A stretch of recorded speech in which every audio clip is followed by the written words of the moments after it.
यसमा प्रचण्डजीका भान्जाले कति चाहिँ लुट मचाए। एकै दिनमा 1.5 अर्ब कमाउने यो लुट खसोट होइन। बोकाले दाई हुने भए गोरु चाहिँदैन थियो भनेर त्यही भनेको 32 सिटले देश चलाउने भए यो अभिगत हुँदैन थियो। यही सहेर बस्ने यसैका निम्ति जनयुद्ध भएको थियो। सायद गोकुल भण्डारी होला नाम पनि।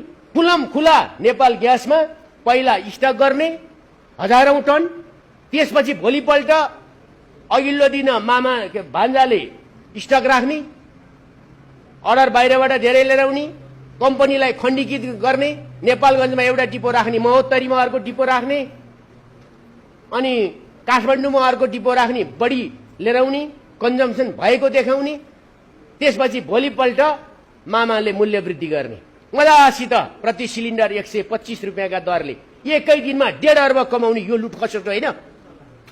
यो होइन। यही सहेर बस्ने यसैका निम्ति जनयुद्ध भएको थियो। यसैका निम्ति 17,000 मान्छेले जीवन, हजारौं मान्छेले जेलनेल, हजारौंका आँसु र सिउँदो पुछिएको, हजारौं मान्छेहरू बलात्कृत भएको यही क्रान्ति थियो।